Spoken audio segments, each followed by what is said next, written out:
Alright, so today we're going to build a second wood shed. We're going to show you how to build it, build the base with cattle panels, the tarp, and that. So this one is finished. You can see it here. It's already loaded. This is about roughly 2 cords of split wood ready for the winter. Maybe a little less, 1.5, something like that. And then we have one from last year that we're going to keep, use for the odds and ends. And we're going to build a second one here. So you can obviously see we have wood split already. It needs a home, so we're going to build it. Okay, so like Kaden said, we're going to build a wood bin. These that we've been using are an 8x8 base, 8 foot by 8 foot. Because we use a 50-inch cattle panel, we can't use 8-foot lumber on the sides. We do across the front. We do have to buy 10-footers for the sides and cut them down. What we do is, because they're 50 inches each and 2 of them, and then we've got the extra 1.5 for the boards on the front, you're actually going to cut 2 of your 10-footers down to 103 inches. So you are going to cut almost 2 feet off of them. If you can get 48-inch cattle panels, you can go with 8-foot lumber on the side. They're usually a little bit more expensive because there's more material in them. Usually the whole sides are 4-inch square instead of the 4x6 or 6x6, which we're using today. So the first thing I'm going to do is I'm going to go ahead and cut the 2 10-footers down to 103 inches, and then we're going to start screwing it all together.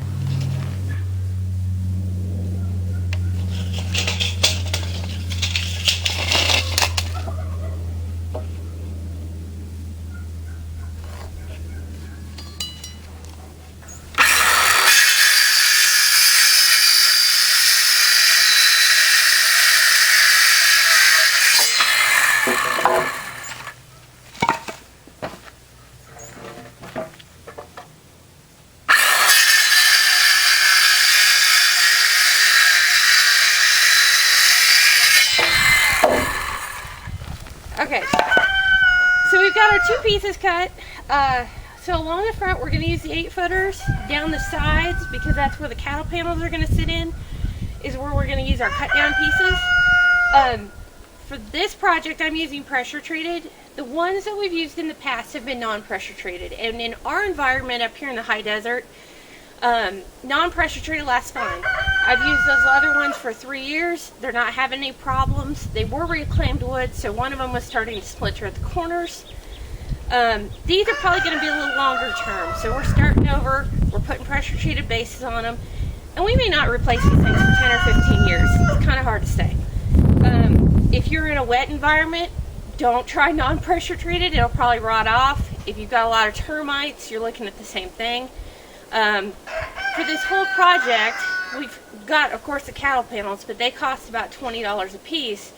If you're buying the pressure treated wood with a high quality tarp, you're looking at about 60 to 70 bucks for this project. If you're using reclaimed wood, reclaimed cattle panels, then it kind of depends on how much you're paying for your reclaimed items, or if you've already got them laying around. So from here, to make our base, what we're going to do is we're just going to tilt these 103-inch pieces up, and then we're going to bring the 8-foot pieces in up against them. So basically, from the inside of your 8-footer to the inside of your 8-footer, you're going to have exactly 100 inches, give or take, depending on how accurate you are with the saw. And like I said, the cattle panels are 50 inches, so they should butt in there together pretty nicely.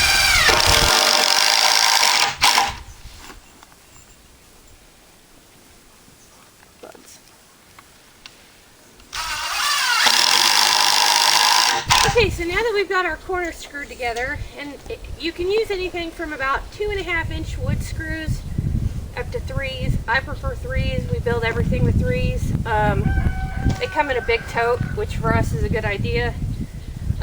So once your frame is together, you want to go ahead and measure corner to corner. You're just squaring it up. Doesn't really make a huge difference for this project, but it's good practice. So to square up, you just go from corner to corner, and I've already measured the other corner, and we are nearly square. We're within 1/2 inch, so we're just going to go ahead and leave that alone. You can also dig this in a little bit. You can probably see that there's some gaps along some of my edges. I'm not particularly worried on this one because we're going to be packing some gravel around these, making some paths. That way when it's nice and wet this fall, we won't be walking through the mud. So from here, our next step is to put our cattle panels in. So I'm going to drag those over and get those stood up, and then we'll go from there. Okay, so we've got our cattle panels in, and more reason to always check your measurements. These cattle panels, which we have had for about 15 years and drug from state to state when we've moved, are actually 52s.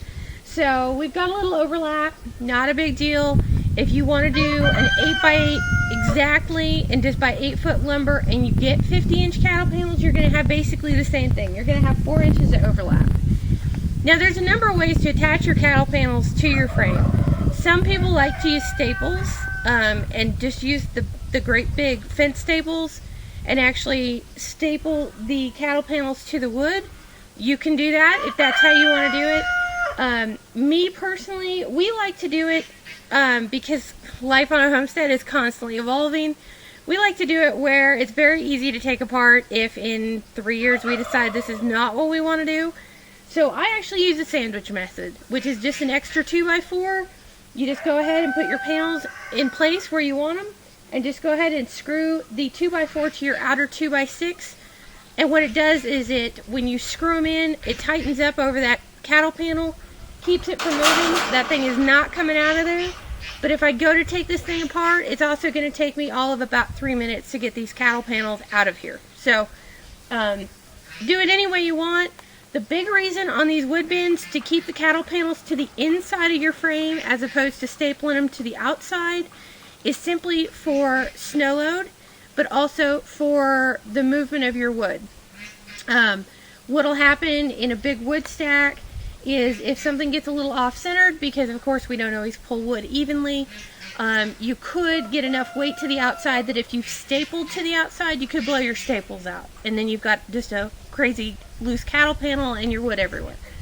So by doing it this way, the snow load, even if this bin is empty, is not going to push these panels out because they're attached. But also it gives you a solid frame. Your wood's not going to be able to push those cattle panels out either. Okay, so we've got the second one on. Everything's nice and secure. To keep your cattle panels together, we use the great big heavy duty industrial zip ties. We can get them at our local feed store. Home Depot doesn't usually have them. You can find them online. They're about 3 times the thickness as the standard zip ties.